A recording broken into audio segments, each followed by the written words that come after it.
Olá, eu sou o narrador da noite, e hoje vamos para as profundezas da Idade Média. Enquanto reis travavam guerras e camponeses lutavam para sobreviver, existia um mundo completamente diferente. Um mundo de silêncio absoluto, de devoção extrema, de sacrifício que poucos de nós hoje conseguiríamos compreender. Por trás dos muros espessos dos mosteiros medievais, homens viviam vidas que desafiavam tudo o que conhecemos sobre a existência humana. Acordavam às 2 da manhã, rezavam por horas a fio, jejuavam até o limite da fome. E alguns passavam décadas sem pronunciar uma única palavra. Esses homens eram os monges medievais, e hoje vamos desvendar os mistérios de suas vidas extraordinárias. Como era acordar todo dia antes do sol nascer e rezar no frio cortante de uma capela de pedra? Como era passar anos copiando manuscritos à luz de velas? Cada letra uma oração, cada erro uma ofensa a Deus? Como era viver entre dezenas de homens e nunca, jamais ter permissão para conversar? Prepare-se para entrar em um mundo que existiu por quase 1000 anos, mas que hoje nos parece alienígena. Um mundo de fé absoluta, disciplina brutal e uma busca pela salvação que consumia cada segundo de cada dia. Esta é a história real de como viviam os monges medievais. E eu garanto, é muito mais extremo, fascinante e sombrio do que você imagina. Antes de explorarmos a vida dentro dos muros do mosteiro, precisamos entender por que alguém escolheria essa vida. Na Idade Média, havia várias razões. Algumas nobres, outras nem tanto. Fé genuína era a razão mais óbvia. Muitos homens sentiam um chamado divino verdadeiro. Queriam dedicar suas vidas completamente a Deus, afastar-se das tentações do mundo e garantir sua salvação eterna. Em uma era onde o medo do inferno era absolutamente real e visceral, o monasticismo parecia a aposta mais segura para o paraíso. Mas havia outras razões mais pragmáticas. Segundos e terceiros filhos de nobres, frequentemente, eram doados a mosteiros. Nas famílias aristocráticas, apenas o primogênito herdava as terras. Os outros filhos ou entravam para o exército, onde provavelmente morreriam jovens, ou para a igreja. Muitas crianças de 6 ou 7 anos eram literalmente entregues aos mosteiros pelos pais. Oblatos eram chamados refugiados da violência, também procuravam mosteiros, em uma era de guerras constantes, invasões vikings e bandidos nas estradas. Os muros grossos de um mosteiro ofereciam segurança física real. Os desesperados e doentes viam os mosteiros como o último recurso. Leprosos, aleijados, aqueles rejeitados pela sociedade. Alguns mosteiros os aceitavam. Era caridade cristã, mas também significava trabalho duro em troca de abrigo. E depois havia aqueles forçados. Criminosos podiam escolher entre execução ou vida monástica. Reis depostos, nobres caídos em desgraça, até rivais políticos inconvenientes. Todos podiam ser voluntariamente enviados para mosteiros, onde passariam o resto da vida em clausura forçada. Mas não era só chegar e entrar. O processo de se tornar monge era longo e brutal. Primeiro vinha o noviciado, geralmente 1 ano de teste. O candidato vivia no mosteiro, seguindo todas as regras, mas sem fazer votos finais. Era uma prévia do inferno que escolheria voluntariamente. Imagine, você acorda às 2 da manhã, todo santo dia, vai para uma capela gelada, onde o vento passa pelas frestas da pedra. Reza por 2 horas em latim que talvez não entenda completamente. Trabalha em campos, sob sol escaldante ou chuva congelante. Come uma refeição por dia. Pão duro, sopa rala, vegetais sem tempero. E nunca, jamais, tem permissão para reclamar. Durante o noviciado, você era testado. Os monges veteranos observavam. Você aguentava o frio, a fome, o trabalho brutal, o silêncio constante? Muitos desistiam. Alguns enlouqueciam. Outros simplesmente fugiam no meio da noite. Se sobrevivesse ao noviciado, chegava o momento mais importante. Os votos monásticos. Em uma cerimônia solene na capela, perante Deus, o abade e toda a comunidade. O novato fazia 3 promessas que durariam até sua morte. Pobreza. Você renunciava a toda a propriedade pessoal. Tudo. Não possuía nada além da roupa no corpo. Se sua família era rica, a herança ia para o mosteiro ou era distribuída. A partir desse momento, até a caneta que usaria para escrever manuscritos pertencia a Deus, não a você. Castidade. Nunca mais tocaria uma mulher. Nunca casaria, nunca teria filhos. Até pensamentos sexuais eram pecados gravíssimos, que exigiam confissão e penitência. Seu corpo não era mais seu, pertencia a Cristo. Obediência. Esta era talvez a mais difícil. Você jurava obediência absoluta e inquestionável ao abade e à regra do mosteiro. Se o abade ordenasse que você copiasse o mesmo manuscrito 100 vezes, você copiava. Se ordenasse que você dormisse no chão de pedra no inverno obedeça, sem questionar, sem reclamar. Sua vontade individual morria naquele momento. Esses votos eram para a vida inteira. Não havia divórcio, não havia aposentadoria. Uma vez monge, sempre monge. Até a morte. Após os votos vinha o ritual físico. A tonsura, o abade, ou monge designado, pegava uma lâmina afiada e raspava o topo da cabeça do novo monge, criando aquela calvície circular característica que todos reconhecemos. Mas a tonsura não era apenas estética. Era uma marca permanente. Se você fugisse do mosteiro, todos que te vissem saberiam imediatamente que você era um monge desertor. Era como uma tatuagem de prisão. Impossível de esconder. A tonsura também tinha significado espiritual. Representava a coroa de espinhos de Cristo. Era humilhação voluntária, rejeição da vaidade e doía. A navalha frequentemente cortava o couro cabeludo, deixando feridas que infeccionavam. Finalmente, o novo monge recebia seu hábito, a roupa que usaria pelo resto da vida. Não era confortável. Era feito de lã grossa, áspera, não tratada, que irritava a pele constantemente. No verão, você suava como um porco. No inverno, mesmo molhada de chuva, não aquecia adequadamente. A cor variava por ordem. Beneditinos usavam preto, cistercienses branco ou cinza claro, franciscanos marrom, mas todos compartilhavam características: pesado, desconfortável, deliberadamente pouco prático. Por baixo, muitos monges usavam um cilício, um cinto ou camisa feita de crina de cavalo ou até metal, com pontas que machucava a pele. Era a mortificação da carne, dor constante para lembrar do sofrimento de Cristo e suprimir desejos carnais. Você dormia com o hábito, trabalhava com ele, rezava com ele, tomava banho, nas raras ocasiões que banhos eram permitidos, e colocava o mesmo hábito sujo novamente. O dia do monge começava no meio da noite. Por volta das 2 da manhã,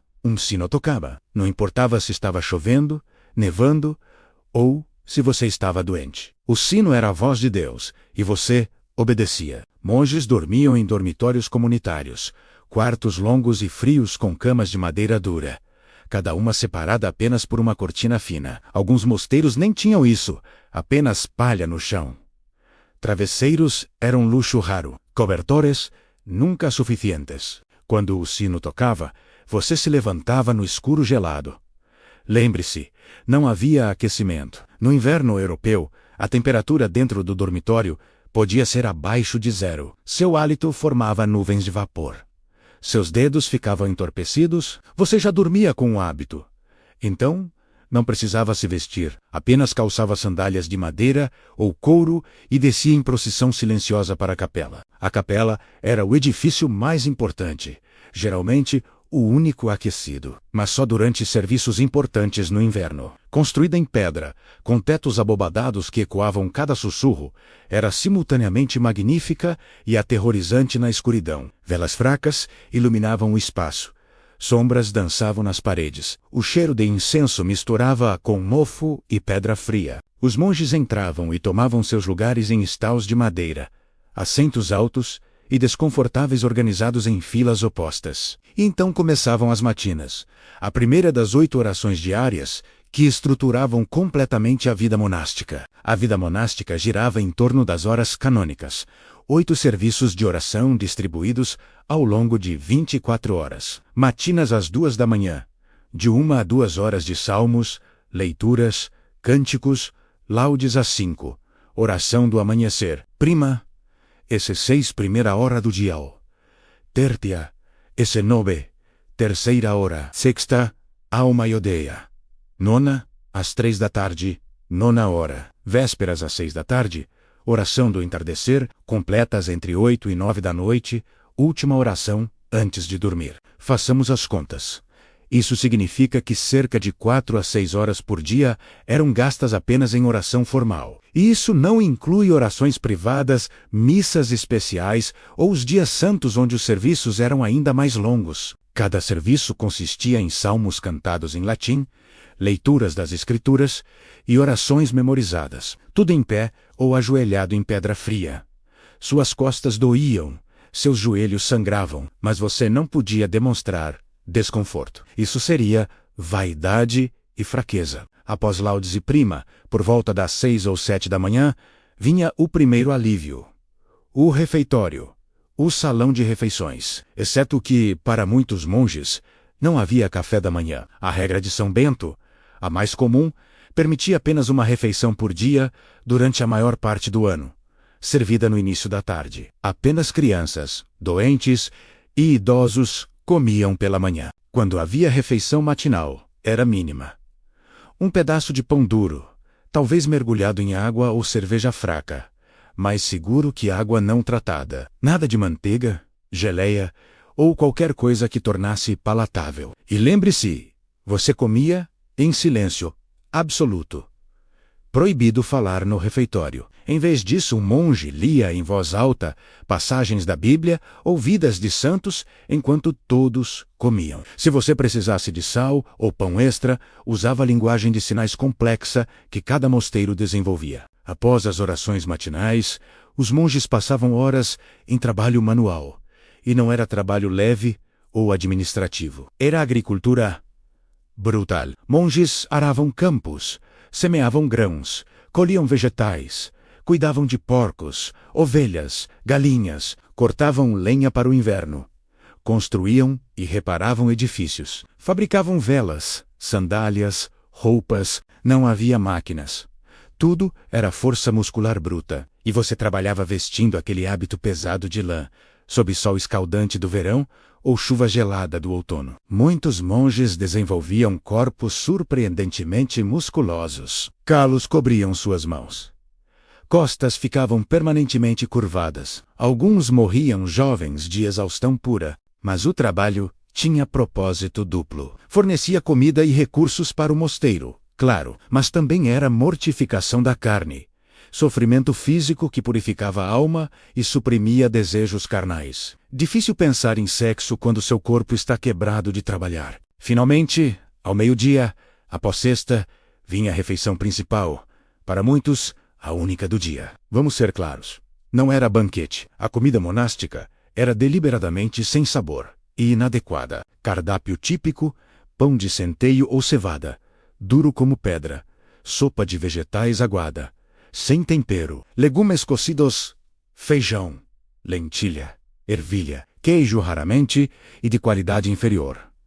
Peixes em dias de festa ou sextas-feiras, cerveja fraca ou vinho muito diluído. O que nunca aparecia, carne de mamífero, proibida quase sempre, especiarias ou temperos elaborados, sobremesas, porções generosas de qualquer coisa. A porção era calculada para sustentar vida, não para satisfazer. Muitos monges viviam em estado de semifome constante. Era intencional. Fome suprime libido e mantém a mente focada no espiritual, não no corporal. E tudo isso enquanto um monge leitor recitava passagens religiosas. Você mastigava pão duro e ouvia sobre santos que haviam se mortificado até a morte. Mensagem subliminar clara. Mas espere, fica pior. Durante 40 dias antes da Páscoa e Advento, 4 semanas antes do Natal, até essas refeições modestas eram reduzidas. Apenas uma refeição por dia, servida ainda mais tarde.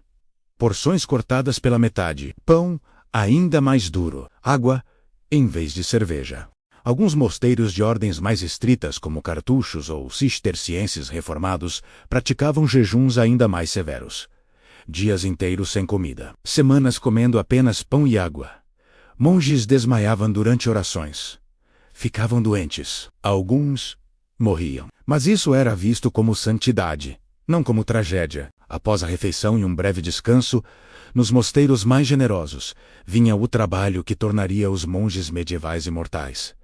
O scriptorium. Esta era a sala de escrita onde manuscritos eram copiados, iluminados e preservados. E aqui, finalmente, encontramos a principal contribuição dos monges à civilização.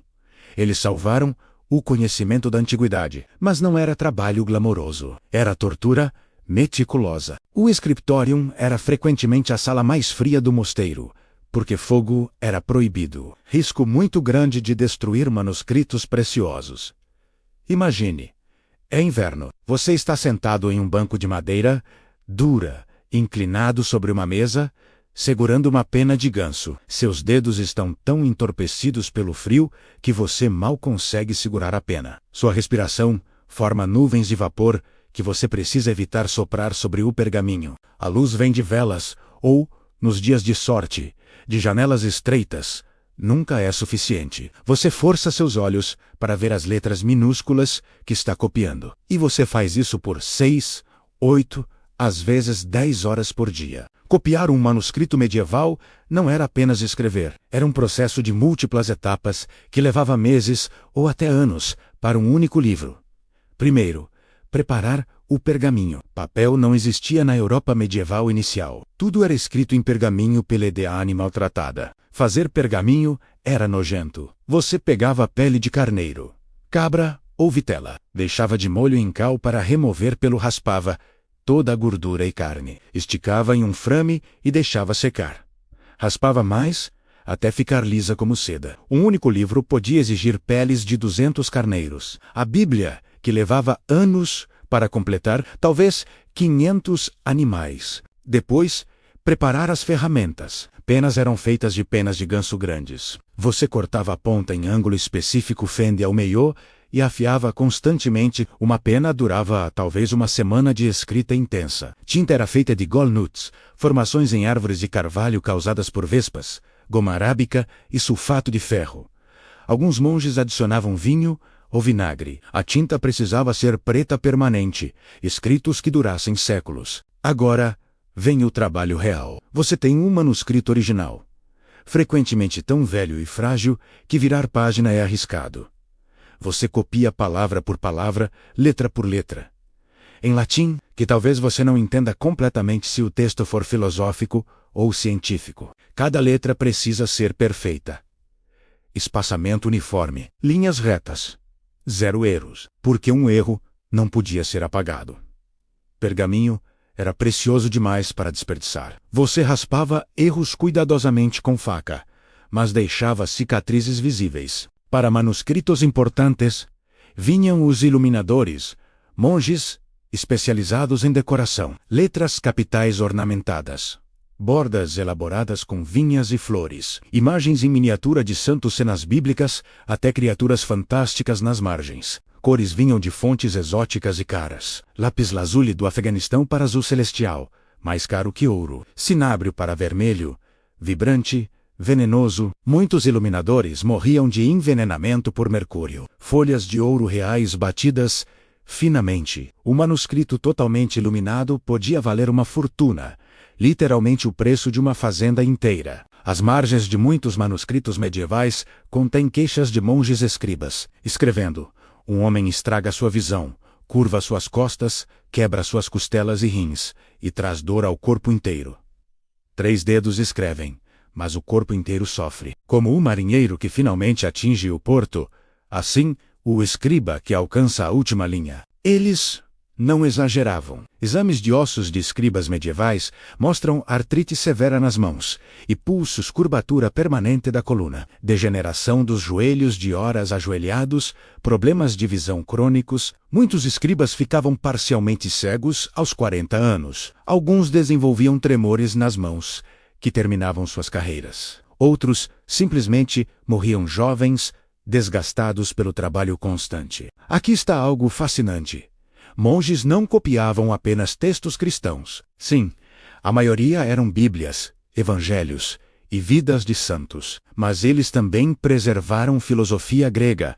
Aristóteles, Platão, muitos sobreviveram apenas porque monges os copiaram. Ciência romana, textos médicos de Galeno, história natural de Plínio, poesia clássica, Virgílio, Ovídio, Horácio, direito romano, tratados matemáticos árabes. Ironicamente, a Igreja frequentemente desaprovava esse material pagão, mas monges curiosos copiavam escondido, fascinados pelo conhecimento antigo. Sem eles, grande parte da sabedoria da antiguidade teria sido perdida para sempre. Cada filósofo grego que você estudou na escola, você pode agradecer a um monge medieval, congelando em um escritório escuro, que decidiu copiar aquele texto. O Scriptorium dominou por séculos, mas em 1450, Johannes Gutenberg inventou a prensa móvel. De repente, livros podiam ser produzidos em semanas, não anos, por uma fração do custo, acessíveis não apenas a nobres e mosteiros,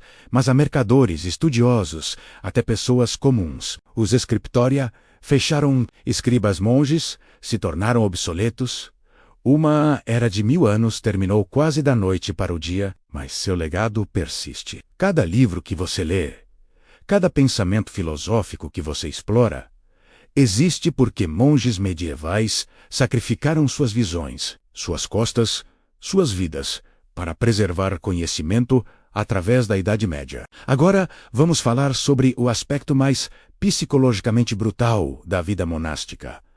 O silêncio perpétuo. Em muitos mosteiros, especialmente ordens estritas como cistercienses cartuchos e trapistas, falar era quase completamente proibido. Não estamos falando de falar baixo ou não fazer barulho. Estamos falando de silêncio absoluto. Por anos, por décadas, por uma vida inteira. Comunicação só era permitida em situações extremas, emergências, confissão com o abade, ou durante o único momento de recreação por semana, onde conversas controladas eram toleradas. Para tudo mais, linguagem de sinais. Ou, simplesmente, nada. A lógica era espiritual. Palavras são distração do divino. Conversação leva a fofoca. Mentiras, disputas, pensamentos vãos. Silêncio força a mente para dentro, para a contemplação de Deus. São Bento escreveu: vamos fazer como diz o profeta. Decidi guardar meus caminhos para não pecar com minha língua. Coloquei guarda na minha boca. Aqui o profeta nos mostra que por amor ao silêncio, devemos às vezes nos abster até de conversas boas. Se até conversas boas deveriam ser evitadas, imagine conversas mundanas. Mas humanos precisam comunicar. Então mosteiros desenvolveram elaboradas linguagens de sinais. Cada mosteiro tinha seu próprio vocabulário gestual. Alguns sinais eram óbvios: esfregar barriga para comida, tocar cabeça para abade. Outros eram complexos: combinações de gestos para preciso de mais pergaminho para copiar Evangelho de Marcos. Manuscritos sobrevivem mostrando centenas de sinais padronizados. Monges passavam semanas de noviciado apenas aprendendo a língua gestual, mas tinha limitações. Tente expressar conceitos teológicos complexos apenas com gestos. Impossível.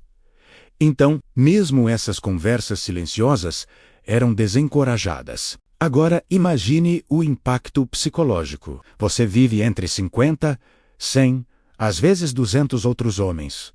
Os vê todo dia. Come ao lado deles. Trabalha ao lado deles. Reza ao lado deles. Mas nunca conversa. Você não pode compartilhar uma piada. Não pode pedir conselho.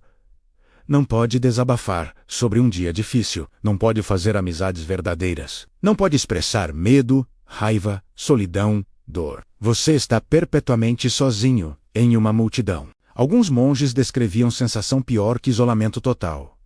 Pelo menos um eremita solitário espera solidão. Mas estar rodeado de humanos e proibido de conexão humana é tortura psicológica. Monges desenvolviam amizades não verbais, olhares compartilhados durante orações. Pequenos gestos de bondade, deixar a melhor ferramenta para o irmão seguir, passar um pedaço extra de pão. Comunicação através de presença, não palavras. Mas era incompleto. Frustrantemente, dolorosamente incompleto. E alguns quebravam. Registros de mosteiros medievais mencionam monges que falavam compulsivamente consigo mesmos quando achavam que ninguém ouvia, sussurrando orações, argumentando com vozes internas, apenas para ouvir som humano. Gritavam de repente no meio de orações, anos de silêncio explodindo em desabafo incontrolável. Eram levados e disciplinados, geralmente chicoteados ou trancados em celas de isolamento. Desenvolviam tiques e comportamentos obsessivos. Balanço constante, bater palmas ritmicamente, arranhar paredes, fugiam. Simplesmente desapareciam uma noite, preferindo vida de mendigo ou criminoso a mais um dia de silêncio perpétuo.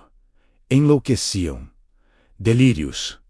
Alucinações, colapsos mentais completos. Alguns se mutilavam, outros tentavam suicídio. A taxa de doença mental entre monges medievais era provavelmente altíssima, mas era vista como tentação demoníaca ou fraqueza espiritual, não como consequência previsível de isolamento social severo. Quebrar regras, especialmente falar sem autorização, resultava em penitência pública. Você se ajoelhava no meio do refeitório durante refeição, enquanto todos observavam. O abade listava seus pecados. Então você era chicoteado, realmente, com chicote de couro ou varas. Algumas ordens usavam flagelação ritual. Todos os monges se chicoteavam juntos, cantando salmos enquanto açoites rasgavam costas. Era unir-se ao sofrimento de Cristo. Para ofensas graves, desobediência persistente, tentativa de fuga, relações sexuais, punições eram brutais. Isolamento em cela escura por semanas ou meses. Jejum total, ou apenas pão e água. Expulsão do mosteiro, sentença de morte social e frequentemente física. Em casos extremos, transferência para a prisão monástica, calabouços literais, onde monges eram acorrentados até morrerem. Algumas ordens monásticas faziam beneditinos parecerem relaxados. Cartuchos, fundados em 1084, praticavam solidão quase total. Cada monge vivia em cela individual, saindo apenas para orações comunitárias. Passavam 20 ou mais horas por dia, sozinhos. Conversação permitida uma vez por semana, por 1 hora. Alguns cartuchos passavam 50 anos, quase sem falar. Trapistas, reforma do século XVII que intensificou regras cistercienses. Silêncio perpétuo absoluto. Trabalho manual brutal de 8 a 10 horas diárias. Dormiam em caixões para lembrar da morte. Jejuavam a maior parte do ano. Mortalidade era altíssima. Flagelantes, não exatamente ordem oficial, mas movimento medieval, onde grupos se chicoteavam publicamente. Marchavam de cidade em cidade, chicoteando costas até sangrar cantando hinos. Acreditavam que sofrimento físico extremo preveniria a peste negra ou o juízo final. Estilitas, extremo 2. Extremos, monges que viviam no topo de pilares de pedra, expostos aos elementos, por anos ou décadas. São Simeão, estilita, 390 a 459 d.C., viveu 37 anos no topo de uma coluna de 15 metros. Nunca desceu, apenas orava, pregava para multidões abaixo e definhava. Apesar da disciplina e devoção, mosteiros medievais eram ambientes de doenças. O frio era constante. Aquecimento central não existia. Lareiras só em salas comuns. E raramente, monges dormiam em dormitórios não aquecidos, onde temperatura no inverno podia chegar a 10 graus negativos. Hipotermia era comum. Muitos desenvolviam bronquite crônica, pneumonia recorrente. Desnutrição era endêmica. Dietas monásticas eram deficientes em proteína, vitaminas, gorduras. Escorbuto, falta de vitamina C, causava sangramento nas gengivas, perda de dentes. Raquitismo, falta de vitamina D, deformava ossos. Anemia deixava monges fracos e pálidos como cadáveres. Higiene era mínima. Banhos eram vistos com suspeita, estimulavam vaidade e pensamentos carnais. Muitos monges tomavam banho talvez 2 vezes por ano. O hábito nunca era lavado adequadamente. Piolhos, pulgas e ácaros infestavam roupas e camas. Doenças se espalhavam rapidamente. Vivendo tão próximos, quando um monge adoecia, a infecção percorria o mosteiro. Influenza, tuberculose, disenteria todos matavam em massa. Todo mosteiro grande tinha uma enfermaria, parte hospital, parte hospício. Monges doentes eram transferidos para lá, onde regras eram ligeiramente relaxadas. Podiam comer carne, normalmente proibida, dormir mais, até conversar ocasionalmente. O tratamento médico era primitivo. Sangria era o remédio universal. Sente-se doente? Corte uma veia e drene sangue. Acreditavam que isso balanceava os humores do corpo, na realidade, apenas enfraquecia pacientes já debilitados. Sanguessugas eram aplicadas generosamente. Elas sugavam sangue contaminado e supostamente toxinas. Milhares de sanguessugas eram criadas em tanques especiais. Ervas medicinais eram o tratamento mais legítimo. Monges cultivavam jardins de plantas medicinais. Camomila, valeriana, erva-doce, salgueiro que contém precursor da aspirina. Alguns remédios realmente funcionavam, outros eram inúteis ou venenosos. Orações e relíquias eram consideradas mais poderosas que qualquer medicina. Ossos de santos eram tocados em feridas. Água benta era bebida. Exorcismos eram realizados para expulsar demônios da doença. Monges medievais não viviam vidas longas. Expectativa de vida média de um monge era talvez 45 a 50 anos, melhor que camponeses, 35 a 40 anos, mas muito aquém de nobres, 55 a 60 anos. Causas principais de morte: doenças infecciosas, 40 a 50% das mortes. Tuberculose, extremamente comum em ambientes frios e úmidos. Complicações de desnutrição, acidentes de trabalho, quedas, ferimentos agrícolas, suicídio, mais comum do que registros admitem. Quando um monge estava morrendo, um ritual elaborado começava. Ele era levado para a enfermaria, se ainda não estivesse lá. O abade era notificado. Toda a comunidade se reunia ao redor do leito de morte. O monge moribundo fazia a confissão final de todos os pecados. Recebia extremencal, óleo santo aplicado na testa, mãos e pés. Comungava pela última vez. Então, enquanto irmãos cantavam salmos, ele morria rodeado pela comunidade que havia sido sua família por décadas. Monges eram enterrados no cemitério do mosteiro, geralmente um espaço simples ao lado da igreja.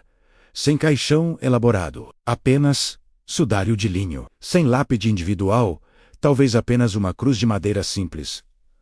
Ou nada. Na morte, como na vida, monges eram despojados de individualidade. Você entrava no mosteiro renunciando identidade pessoal. Saía da mesma forma, apenas mais um túmulo anônimo entre centenas. Alguns mosteiros praticavam ossuários. Depois de anos, ossos eram desenterrados e armazenados em salas comunais. Caveiras empilhadas até o teto. Lembrete visual da mortalidade para monges vivos. Mas ocasionalmente, um monge era diferente. Tão piedoso, tão milagroso, que após sua morte era venerado. Se milagres eram relatados em seu túmulo, curas, visões, eventos inexplicáveis, a igreja investigava. Se confirmado, o monge era beatificado ou canonizado. Seu corpo era desenterrado e colocado em relicário ornamentado. Peregrinos vinham de toda a Europa para tocar o túmulo. O mosteiro se tornava destino de peregrinação, trazendo riqueza e prestígio. Ironicamente, o monge que renunciara a toda vaidade na vida tornava-se objeto de adoração na morte. É fácil ver monges medievais como fanáticos religiosos que desperdiçaram vidas em superstição, mas essa visão ignora suas contribuições massivas à civilização. Preservação do conhecimento discutimos. Sem monges copistas, perdéramos Aristóteles, Platão, Virgílio, incontáveis outros. Eles foram a ponte que conectou a antiguidade clássica ao Renascimento. Avanços agrícolas. Monges foram inovadores agrícolas. Desenvolveram técnicas de rotação de culturas, sistemas de irrigação, criação seletiva de animais. Cistercienses, particularmente, eram fazendeiros geniais, transformando terras inúteis em fazendas produtivas. Arquitetura, catedrais e mosteiros góticos são maravilhas de engenharia. Monges dominavam matemática, geometria, física aplicada para construir estruturas que desafiavam gravidade. Medicina e herbologia. Jardins medicinais monásticos preservaram conhecimento farmacêutico. Muitos remédios modernos derivam de plantas que monges cultivavam há 1000 anos. Educação. Antes de universidades existirem, mosteiros eram centros de aprendizado. Ensinavam latim, teologia, filosofia, matemática. Muitos intelectuais medievais foram educados por monges. Caridade. Mosteiros funcionavam como hospitais, orfanatos, abrigos, alimentavam pobres, cuidavam de doentes. Em épocas de fome ou peste, frequentemente eram o único recurso de sobrevivência para populações locais. O monasticismo medieval atingiu auge nos séculos XII e XIII. Depois, lento declínio. Corrupção cresceu. Mosteiros ricos se tornaram indulgentes. Abades viviam como nobres. Regras eram relaxadas. O ideal de pobreza e simplicidade se perdeu. Reforma protestante, século XVI, foi golpe devastador. Martinho Lutero, ex-monge, ele mesmo, denunciou o monasticismo como não bíblico. Países protestantes dissolveram mosteiros, confiscaram terras, expulsaram monges. Iluminismo, séculos XVII e XVIII, trouxe secularização. Monasticismo parecia arcaico, supersticioso. Universidades substituíram mosteiros como centros de aprendizado. Ciência substituiu teologia. Revoluções, francesa, russa, outras, fecharam milhares de mosteiros. Mataram ou expulsaram monges. Destruíram bibliotecas insubstituíveis. Mas monasticismo não morreu completamente. Hoje ainda existem milhares de mosteiros pelo mundo. Trapistas na França fazem cerveja e queijo famosos. Beneditinos na Alemanha preservam tradições de canto gregoriano. Cartuchos em Alpes franceses vivem exatamente como faziam há 900 anos. Número de monges é fração do que foi. Talvez 50 mil globalmente, comparado a milhões na Idade Média. Mas tradição persiste. E, surpreendentemente, há interesse renovado. Jovens modernos cansados de sociedade hiperconectada, superficial, materialista, buscam algo mais profundo. Alguns encontram em mosteiros. Retiros monásticos são populares. Pessoas passam semanas em mosteiros, vivendo silêncio, oração, trabalho manual, tentando experimentar vida que parece impossível para humanos modernos. Então, o que aprendemos sobre monges medievais? Que eles viveram vidas de sacrifício extraordinário que poucos de nós conseguiríamos imaginar, muito menos suportar. Acordar às 2 da manhã, rezar por horas no frio, trabalhar até exaustão, comer o mínimo para sobreviver. Nunca falar, nunca tocar, nunca expressar individualidade. Tudo por fé, por salvação. Por Deus, podemos não compartilhar sua fé. Podemos achar extremismo deles irracional, mas não podemos negar dedicação absoluta, força de vontade sobre-humana e impacto profundo na civilização. Cada livro antigo que sobreviveu, cada texto filosófico que estudamos, cada avanço científico que construiu sobre conhecimento clássico, existe porque monges em salas geladas, com dedos entorpecidos e olhos ardendo, escolheram copiar, preservar, proteger. Eles sofreram para que nós pudéssemos saber, e por isso, mereciam ser lembrados. Não como fanáticos pitorescos de era supersticiosa, mas como guardiões do conhecimento humano, através da idade mais escura que a civilização ocidental conheceu. Esta foi a vida real de um monge medieval, uma existência de silêncio perpétuo, disciplina brutal, e fé absoluta, uma vida que salvou o conhecimento do esquecimento e moldou o mundo que conhecemos. Da próxima vez que você segurar um livro, lembrar-se de filosofia antiga ou admirar a catedral gótica, pense nos monges, nos homens que renunciaram tudo, conforto, família, liberdade, até suas vozes, para preservar e transmitir sabedoria através de séculos. Eles viveram no silêncio, mas seu legado ecoa eternamente. Eu sou o narrador da noite. E esta foi uma história que o silêncio quase apagou, mas que a história preservou. Até nossa próxima jornada pelas sombras do passado.